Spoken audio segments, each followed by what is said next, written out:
Assalamualaikum warahmatullahi wabarakatuh. Saya Zeni Arindasari. Di sini saya akan menjelaskan apa itu PHK. Jadi PHK adalah pengakhiran hubungan kerja karena sesuatu hal tertentu yang mengakibatkan berakhirnya hak dan kewajiban antara pekerja buruh dan pengusaha.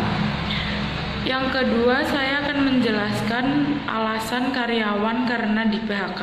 Yang pertama yaitu karena karyawan melakukan kesalahan berat, yakni sudah diatur dalam pasal 158 ayat 1 dalam Undang-Undang Ketenagakerjaan.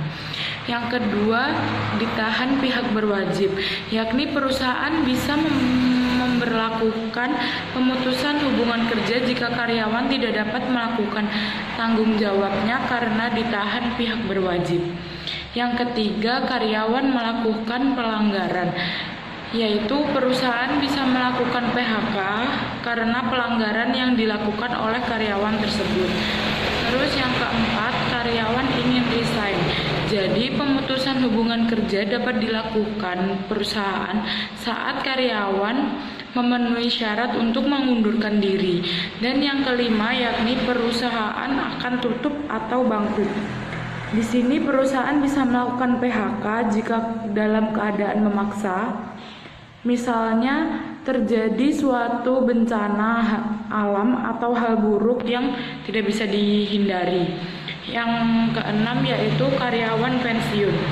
Jadi pemutusan hubungan kerja dikarenakan karyawan telah memasuki usia pensiun.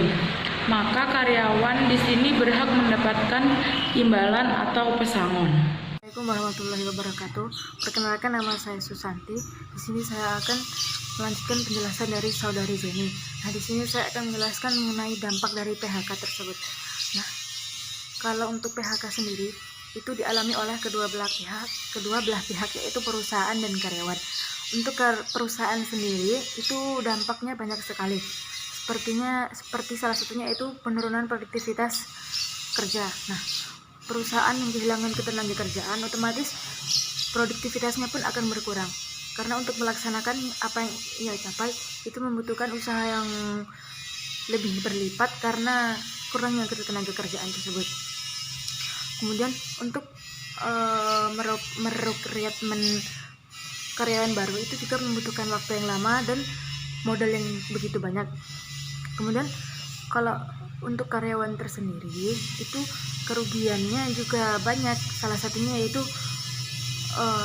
tidak memiliki penghasilan untuk mencukupi kehidupan keluarganya, kehilangan relasi temannya. Ketika dia di sebuah perusahaan, dia akan memperoleh banyak teman. Kemudian ketika ia di PHK, maka ia akan kehilangan teman-temannya. Kemudian rasa percaya dirinya juga berkurang karena dia tidak percaya diri kenapa dia bisa di PHK dari perusahaan tersebut.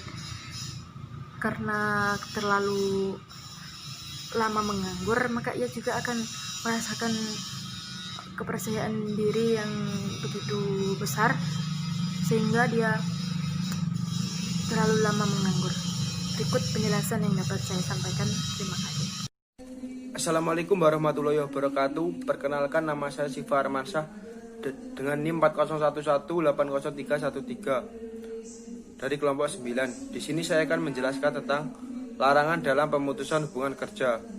Ketentuan pemutusan hubungan kerja menurut Undang-Undang Nomor 13 Tahun 2003, Pasal 153 Ayat 1 Undang-Undang Nomor 13 Tahun 2003 menyebutkan pengusaha dilarang melakukan pemutusan hubungan kerja dengan alasan: yang pertama, pekerja berhalangan masuk kerja karena sakit menurut keterangan dokter selama waktu tidak melampaui 12 bulan secara terus-menerus.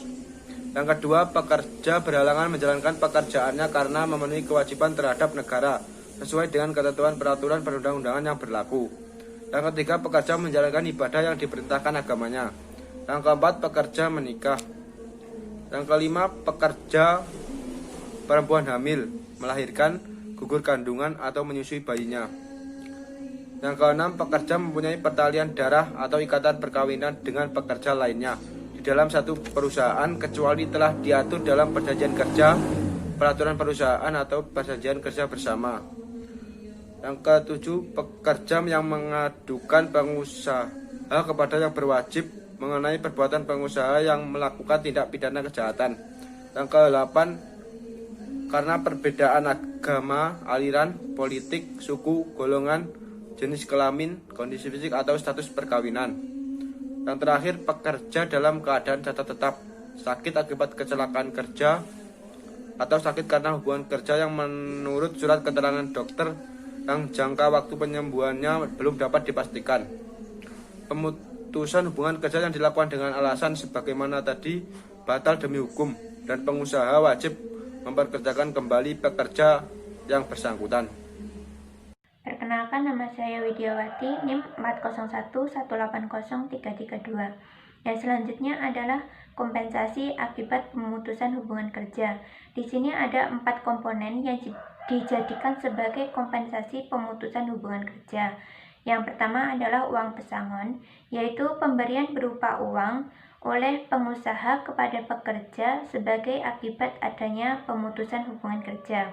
Untuk perhitungannya diatur dalam Undang-Undang Nomor 13 Tahun 2003. Yang kedua adalah uang penghargaan masa kerja, yaitu pemberian berupa uang oleh pengusaha kepada pekerja sebagai bentuk penghargaan berdasarkan masa kerjanya akibat adanya PHK tersebut.